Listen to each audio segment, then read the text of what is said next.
Namaste, dear children. Welcome back to your social science class. I hope you all are doing well. So, we'll continue with our history chapter number 1, and today this is part 3. So, let's start. In the last video, we have done that how do we periodize, we have done what is colonization, we have also done that how administration produces records. Now today we will see the new topic, which is that how surveys become important. Now in the British period, these surveys become very important. The practice of surveying, it became common under the colonial administration. Now why it became common, why the survey started? Because British believed that a country had to be properly known before it could be effectively administered. So this was the thinking which the British people had, that before governing a country, before ruling a country, it's important that they should know about that country. They should know the details of that country. Then only they will be able to govern the country more effectively. So to govern the country more smoothly and more effectively, the British started the surveys. Okay, in one word you can answer this, or in one sentence actually. Then by early 19th century, detailed surveys were being carried out. So as the 19th century started, detailed surveys were being started by Britishers. Now in villages, what type of surveys were conducted? Revenue surveys were conducted. In villages, revenue surveys were conducted. And how these revenue surveys helped Britishers?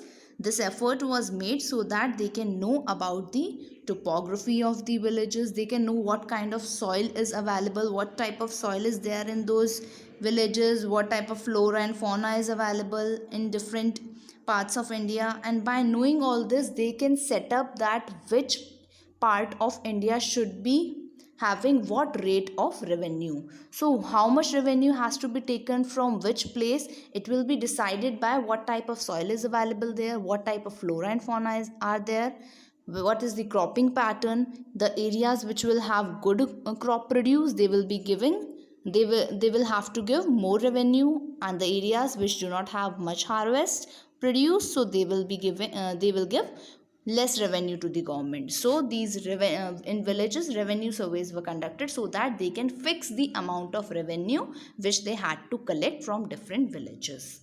Then what happened? In the end of the 19th century, census operations were started. Now census also started. You know that India is still doing the census. After every 10th year we do census, and right now we are following the census of 2011, and now the next census will be conducted in 2021. Means next year a new census will be conducted, because it is being done after every 10 years. Now this practice of census, it started from the British era. It was the Britishers who brought this census operations in India. So how census helped Britishers to know India? So, census helped in getting the information regarding the number of people who were living in India, what religion they were practicing, what occupation they had, and which caste they belonged to. So, all these information were being collected from the census operations. Then, there were other surveys also which were conducted by the Britishers. They were botanical survey. Botanical means the surveys which are related to plants. So in botany, we study, botany is actually the study related to plant kingdom. So the study related to plants is called botany. So in botanical surveys, all the information related to different types of plants, basically the floras, so that was being collected through these botanical surveys. Then zoological surveys were for animals, that is fauna. Then archaeological, the surveys which were conducted to get the archaeological information, that is by digging the grounds and getting the old artifacts, that is archaeological surveys. Then anthropological are related to the humans, it is related to humans, that what kind of human behavior was there. So that is anthropological. Then forest surveys means what type of forests are there, whether they are tropical forest or whether they are rainforest, deciduous forest, and what kind of wildlife is available in those forests. So to get the detailed information about whole of the India, the Britishers started the surveys so that they can smoothly run their administration in India. So this is our topic. Now next one, what official records do not tell. In the last video we did that the historians got lots of information about the modern Indian history through official records which were maintained by the British administrators or by the British officials. Now what these official records actually tell us and what they do not tell us. So official records, they tell us about what the officials thought and what they were interested in. It means that official records was only telling us about what the official people, the officials were doing, means what the British people were doing, what they were interested in. This is what official records were telling us. They also tell us that what British people wished to preserve for their posterity. So, what British people wanted to preserve for their future generations, that was also there in the official records. So, official records were basically telling us about the official authorities, that is the administrators, that is the ruling class, that is the British people, but they do not tell us what other people in the country felt. So official records are only telling us about the ruling people, that is the British people, and what they were interested in, what they wanted to preserve for their future generation, but it was not telling us about the common people. It was not telling us about the feelings of common people. So to know about the feelings of common people, we were supposed to search for other sources. So we look for other sources to know about what common people were doing. And those other sources or unofficial sources are the diaries of people. Some people in those time used to write diaries. So we are searching for that any kind of diary available so that we can know about the life of common people. Then the accounts of traveler. Lots and lots of people used to travel to India and they used to write their travel account into their diaries, or they used to maintain one travel account, so that information is also helpful to us. Then newspapers and magazines, the information available in newspapers and magazines also helps us to know about common people. And the autobiographies of important personalities. So these are the resources, or these are the sources which helps us to know about the common people. But also these sources are written by those people who were literate. So these are telling us about the life of the literate people. But what about the poor people who were living on the streets? What about the workers who were working in the coal mines? What about the tribals and the peasants? It is even a more difficult task to get the information about peasants, tribals, and people or the poor people who are living in the street. And but we are able to get some information about them, and you will read about it in the subsequent chapters. So we are able to complete this chapter. Now, moving further, there are two sources which are given in your book. That is, this is source 1 and there is one more source 2. Now what is written in this source is not that important. Why? Because it is telling you about information which is not at all relevant to this chapter. You will read about this information or about this mutiny or about this scene in the later chapters, maybe in the end of the chapter. But what crux or theme lies behind the source, I will tell you that.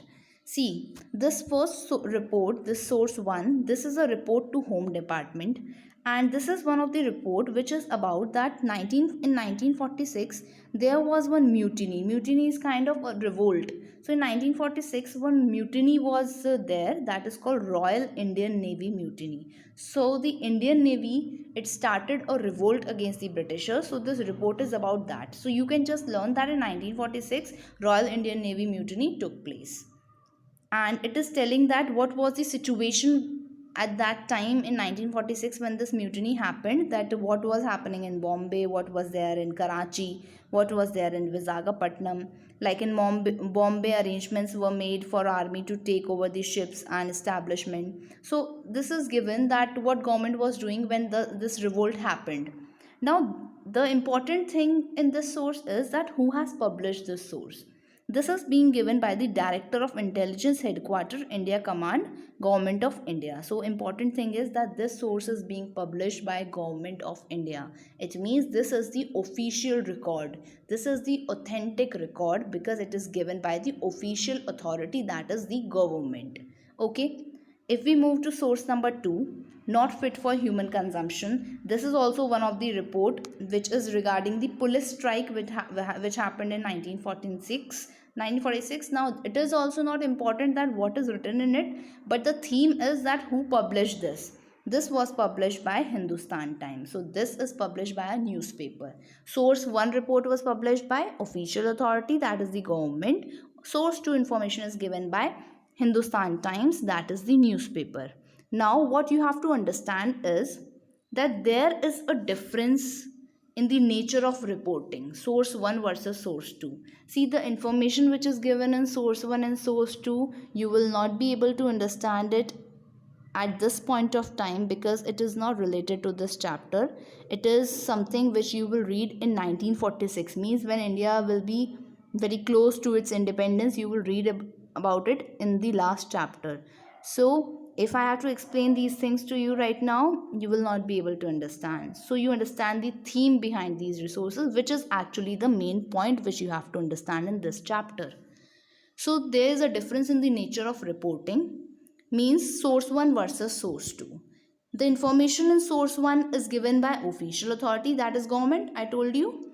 Then information of source 2 is given by newspaper, Hindustan Times. Now what is our conclusion? Our conclusion is that the information which is given in the newspaper is usually affected by the views and opinions of reporters and news editors. It means the information which is given in the newspaper, it is not the genuine or true information. Why? Because it is mostly influenced by, or it is mostly affected by the opinions and views of reporters, opinions and views of news editors. So these are not the genuine or the true reports about the incident which actually took place. Whereas the reports which are given by police or the official authority, that is by the government, they are more true and realistic. So this is the case in today's scenario also, that whenever a report is published by government, that is the true report. If any other source, like we say that Wikipedia is not a very important or authentic resource because it is not given by any government. It is not an authentic source because anyone can edit it. So similarly, newspapers reports are mostly influenced by what opinions and views the newspaper editors are having. What kind of opinion is the reporter having? It is influenced by those views, whereas police reports are genuine and authentic. So you have to understand this from source 1 and source 2, that what is the difference in the police reports and the report which is there in the newspaper. Alright, then we are done with this chapter. In the last, I am giving you some key facts which will help you to maintain your dateline. You have to draw the timeline. You know about timeline, you have done it in grade 7 as well. So you have to draw the timeline or dateline. So these facts will help you in doing that. So in 1773, Warren Hastings became the first Governor General of India. You should know about this. Learn this fact. In 1782, there was a person called James Rennell. James Rennell was the person who produced the first map of Hindustan. So the map of India, the first map of India was produced by James Rennell. When? In 1782. Learn this fact. 1817, you know, James Mill wrote a book, A History of British India. Then in 1920, National Archives of India was set up. You know about this. Then finally in 1946, you can know that Royal Indian Navy mutiny occurred. It was given in source 1 and you will read about it in the last chapter of history in part 2. Alright, so this was our chapter number 1, history. If you have any problem, please ask your doubts. Go through the chapter once again and then I will be sharing with you the notebook format and try to answer to the questions which are given in the notebook format. I will be discussing the question answers with you in one audio clip. Okay, so please enjoy your learning. Happy learning. Keep safe. Stay positive. Thank you so much.